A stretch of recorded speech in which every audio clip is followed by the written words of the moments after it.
बिस्मिल्लाहिर्रहमानिर्रहीम। मैं हूं ताहिर ढेंडसा और आप देख रहे हैं SDTV।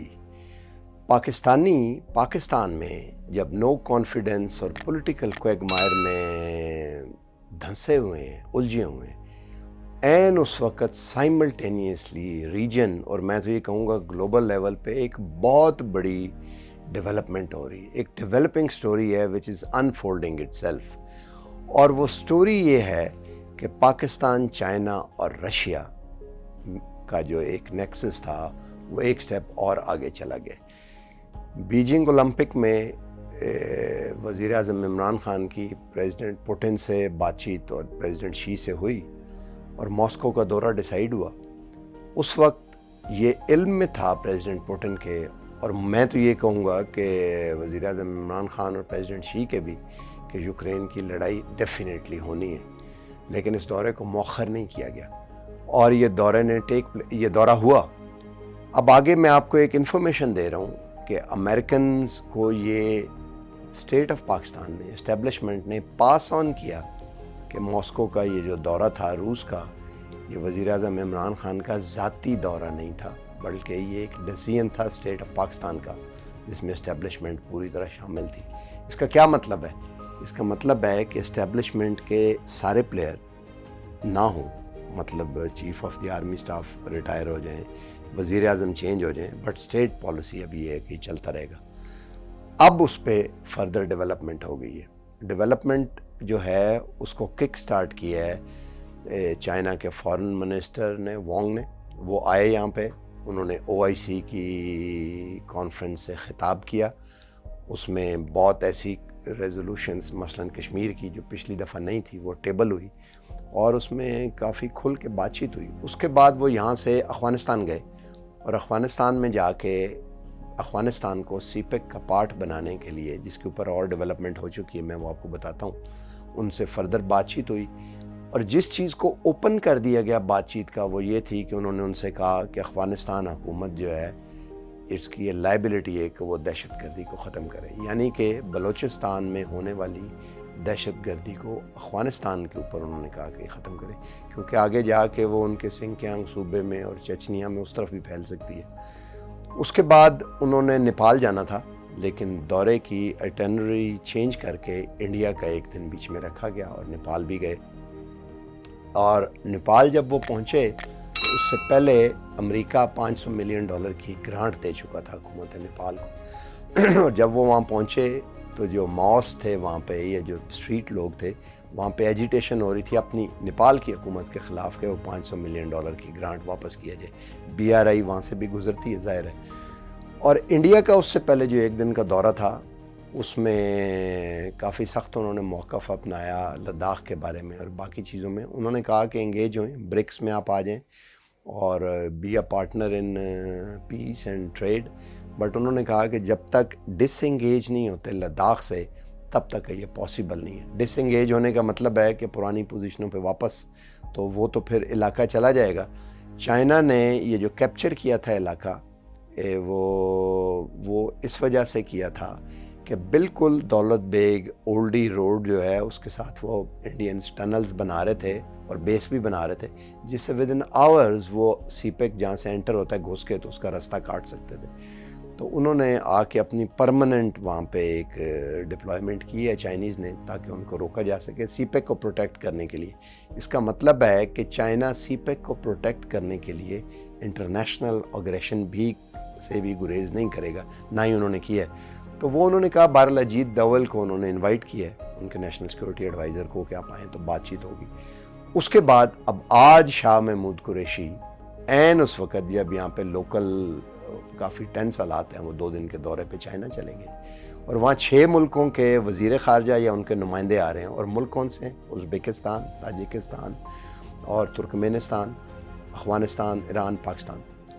रशिया के भी नुमाइंदे होंगे वहाँ पे, ज़ाहिर है, या फॉरेन मिनिस्टर या नुमाइंदे, और चाइना के तो हैं ही हैं। उसमें फ़र्दर अफ़गानिस्तान के ऊपर बातचीत होगी।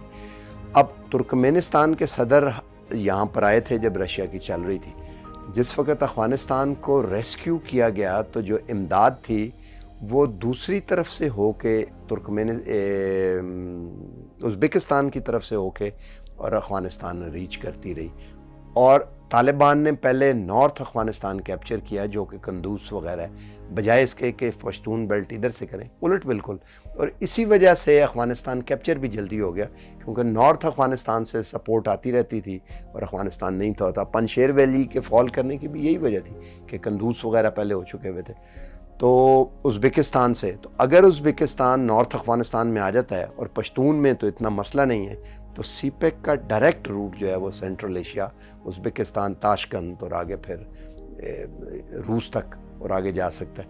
تو یہ بی آر آئی جو ہے یہ سینڈوچ ہو جاتی ہے، سی پیک ایک طرف سے چائنا اور رشیا اور ازبکستان دوسری طرف سے، اور یہی ملک افغانستان میں پیس کے لیے اکٹھے ہو رہے ہیں. افواہ، یہ بھی افواہ تو نہیں کہنا چاہیے، شنید یہ بھی ہے کہ شاید یا ریکگنائز کرنے کا اعلانیہ کیا جائے، یا یہ ملک ریکگنائز کرنے کے لیے ایک ریزولوشن ڈرافٹ کر کے اس کے کچھ حصے جو ہیں وہ ٹیبل کریں اور پبلک کنزمپشن کے لیے ریلیز کریں، تاکہ صرف تو یہ ایک ریجن کی طرف بڑی ڈیولپمنٹ ہے. شاہ محمود قریشی نے اس کے بعد روس بھی جانا ہے، میں نے فارن آفس سے پتہ کیا، انہوں نے کنفرم کیا کہ اس کے ابھی ٹائمنگز نہیں ہیں، بٹ جانا ہے. کس وقت؟ جس وقت سینکشنز لگی ہوئی ہیں، اور اس وقت شاہ محمود کس وقت؟ جب پاکستان میں پولیٹیکل ٹرموائل جو ہے it is at its peak جا رہا ہے بالکل، لیکن اس وقت وہ روس کے دورے پہ جا رہے ہیں. اس کے بارے میں یہ کہا جا رہا ہے کہ گیس بھی سستے داموں ان سے لیا جائے گا اور شاید بارٹر بھی کیا جائے. بارٹر کا مطلب ہے ان کموڈیٹیز اور may be in some currencies.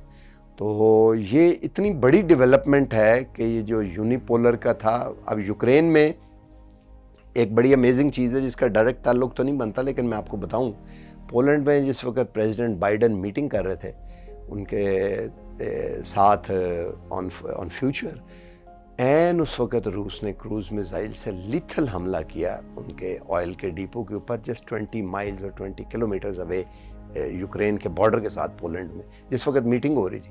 تو یوکرین کا معاملہ تو ایک طرح سے وہ جو ناٹو کا تھا وہ دیٹ از اوور ناؤ لگتا ہے، کیونکہ روس اب چھوٹا موٹا وہ کویگ مائر میں پھنسا رہے گا، لڑائیاں، ٹینک مارا گیا، جہاز، بٹ جو مین ایریاز تھے بلیک سی کے وہ انہوں نے ماریوپول اور کریمیا وہ اس پہ قبضہ کر لیے. تو بلیک سی سے تو ایک طرح سے چھوٹی کرا دیے، اور دوسری طرف سے تو یہ ایک اتنی بڑی ریجنل ڈیولپمنٹ ہے. روس جو ہے وہ جو ماؤنٹین سے پرے کا علاقہ ہے وہ یورپ ہے، ماسکو اور سینٹ پیٹر گریڈ اور یہ جو بڑے بڑے لینن گریڈ وغیرہ شہر ہیں یہ یورپ ہے، اور گروزنے اور چیچنیا اور اس طرف سے یہ داغستان، اور پھر یہ جو روس ہے یہ ایشیا ہے. تو وہ اپنے آپ کو یوریشیا کہتے ہیں. تو جو ایشیا سینٹرل ایشین سٹیٹس ہیں اور پاکستان اور چائنا اور may be India at some stage ملا لیا جائے، تو اس سارے لینڈ ماس کو ملا کے ایک ٹرم انہوں نے کوائن کی تھی جسے وہ کہتے تھے کہ دس از یوریشیا. تو یہ چائنا، پاکستان اور رشیا اور پھر باقی ملک بھی. اب یہ کتنے بڑے لینڈ ماس ہے؟ چائنا کی 1.5 بلین آبادی ہے، انڈیا کی 1.3 ہے، پاکستان کی بھی بیچ میں ایڈ اگر کر دیں تو یہ 3 ارب لوگ بن جاتے ہیں، اور افغانستان، ترکمانستان، سینٹرل ایشیا تو یہ 3.5 ارب سے آبادی اوپر چلی جاتی ہے، آلموسٹ ہاف کے قریب ٹچ کرتی ہے، 1/3 تو ہے، اس سے زیادہ تو ہے ہی ہے. اور یہ وہ علاقہ ہے جہاں پہ یوتھ رہتی ہے، ینگ لوگ رہتے ہیں یہاں پہ. پاپولیشن امریکہ کی تو پاپولیشن جو ہے اٹس گروئنگ اولڈ، چائنا کی بھی، بٹ انڈیا اور پاکستان اور ان کی تو اٹس اے ینگ پاپولیشن. اور پولیٹیکل پارٹیز ان کو فائدہ ہو رہی ہے جو یوتھ پہ بینک کرتے ہیں، سارا کچھ یہ کرنے کے لیے.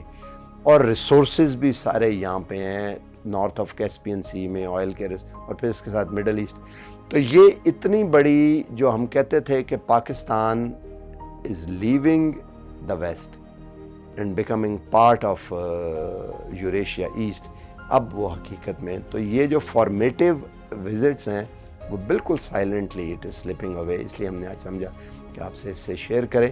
مزید بھی اس کے بارے میں ہم آپ کو بتاتے رہیں گے. چینل کو لائک اور سبسکرائب کر لیں، اور ہو سکے تو لاگ ان ہو کے اپنے کمنٹس دیں. اس سے فائدہ ہی ہوتا ہے کہ ایک تو ہماری ٹیم ساری ان کمنٹس کو دیکھ لیتی ہے اور ایک مشورہ ہو سکتا ہے. دوسرا یہ ہے کہ کچھ چیزیں جو آپ چاہتے ہیں کہ اور بتائی جائیں آپ کو، اس کے بارے میں بتائی جا سکتی ہیں.